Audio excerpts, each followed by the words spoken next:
say in a second, but before we do, I must push you further on your relationship with Riek Machar. He, of course, now is leading an armed rebellion inside the country. The country is, in effect, in a state of civil war. You met him in Addis Ababa just a few days ago.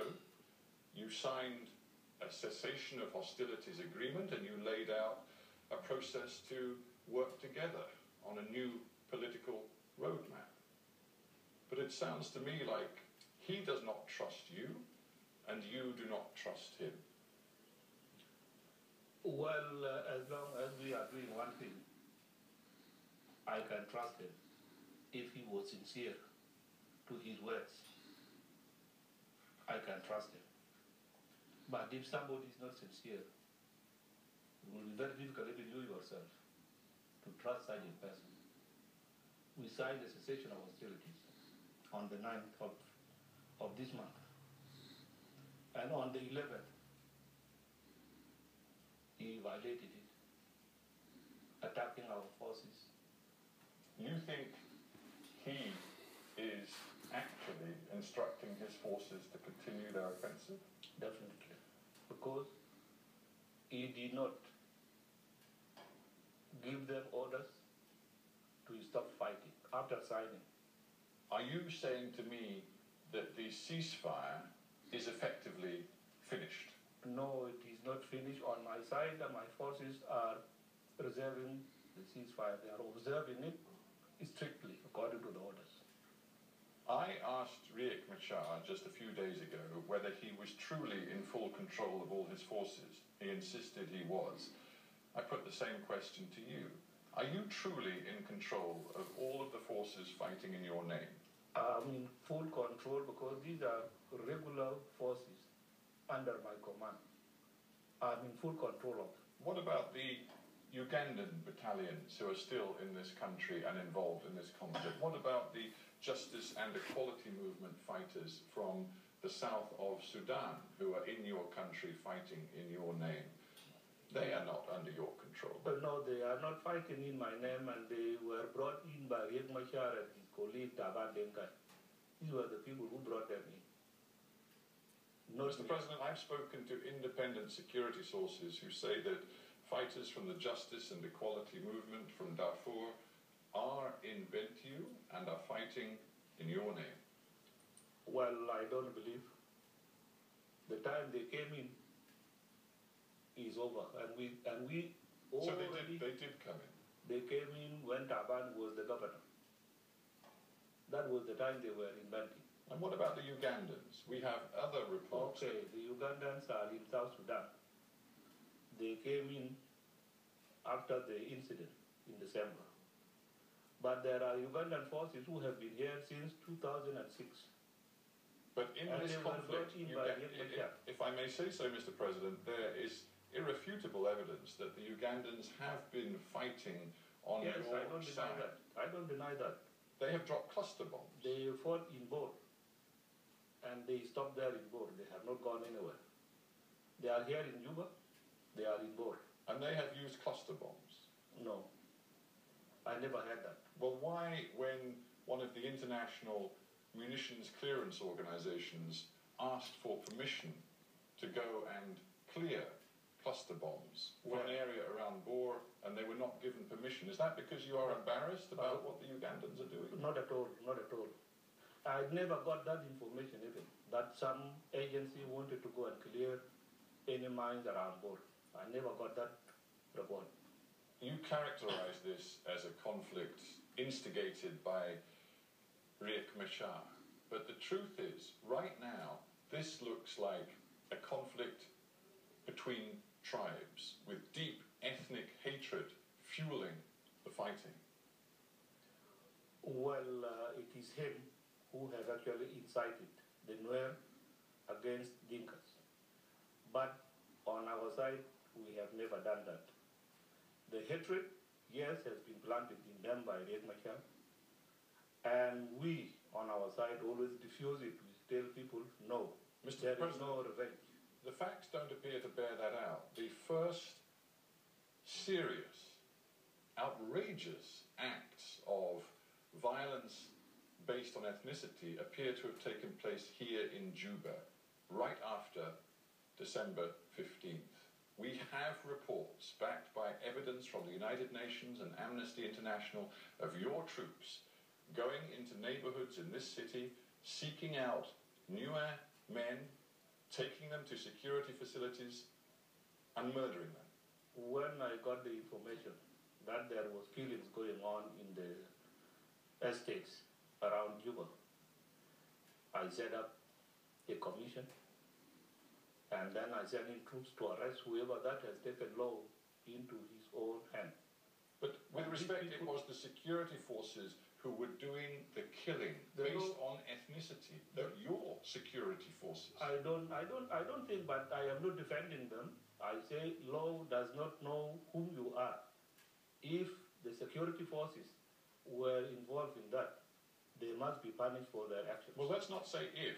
All of the evidence, including an extensive UN report, says your forces were responsible. Will you accept that? I will not accept until they are investigated and then it is confirmed.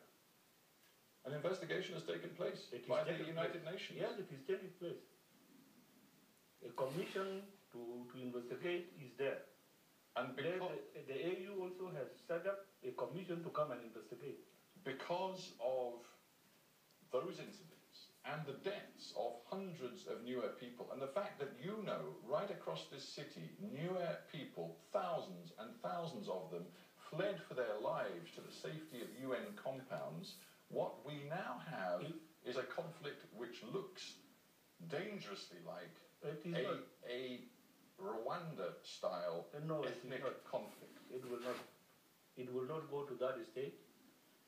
These people who have run to the UNIMIS camp are now coming out on their own because they have seen there is nobody who is targeting them. But I've been in the camps. There are people in those camps who are still frightened for their lives.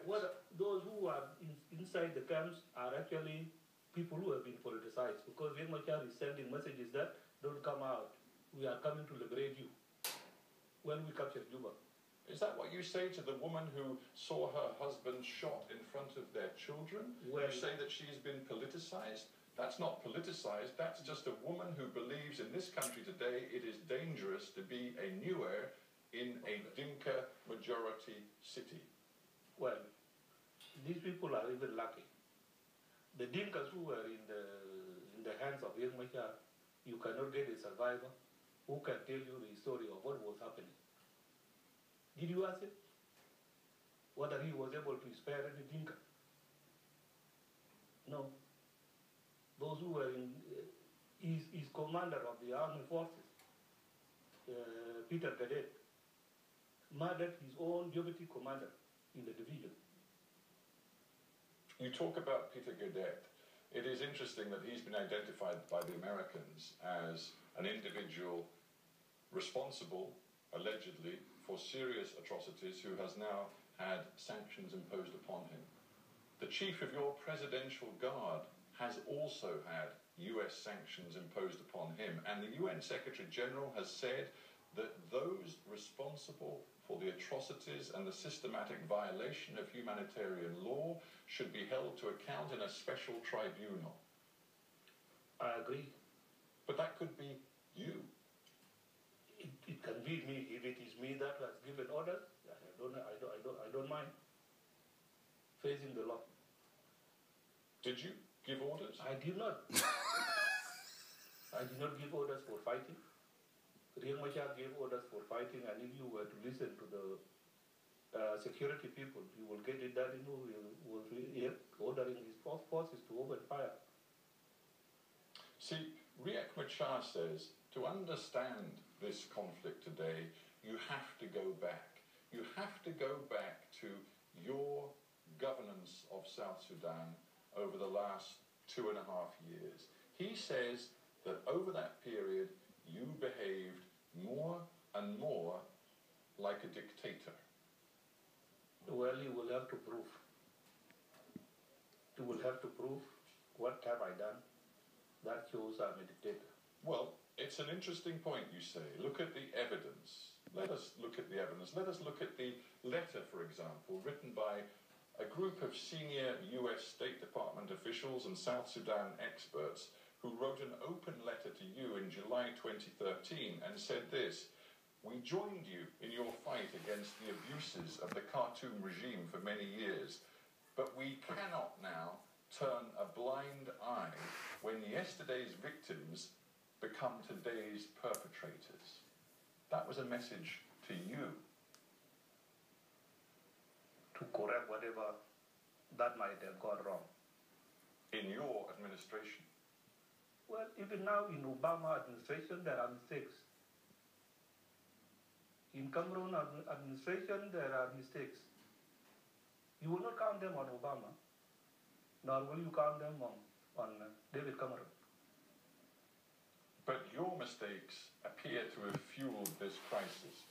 You sacked your entire cabinet in the summer of 2013. You behaved in a way which led even the widow of the father of your nation, John Garang, to decide that you should no longer be the president of South Sudan. You oversaw an administration which repressed the media, which appeared to be limiting freedom for people in this country. Not at all. We are a free country. The media is free. Have you seen all what they write against me? When they insult me? I'll tell you what I've done. Have they been arrested? I have spoken to one journalist who said to me that after he was critical of you on the radio, he was approached by state security. They said, "We know where you live." They also reminded him that one journalist who wrote a critical column in the Tribune newspaper ended up dead. Well, people can take the law into their own hands. They go to you at night, they threaten you, and they go. It seems was it just coincidence that after he'd written a column describing your regime as incompetent and useless, he was killed? See, whoever says that the regime is useless, that is their right to criticize the government. I believe there are people also who see a positive part of the government and can say positive things about the government. But Mr. President, through the course of this interview, you have directed your words and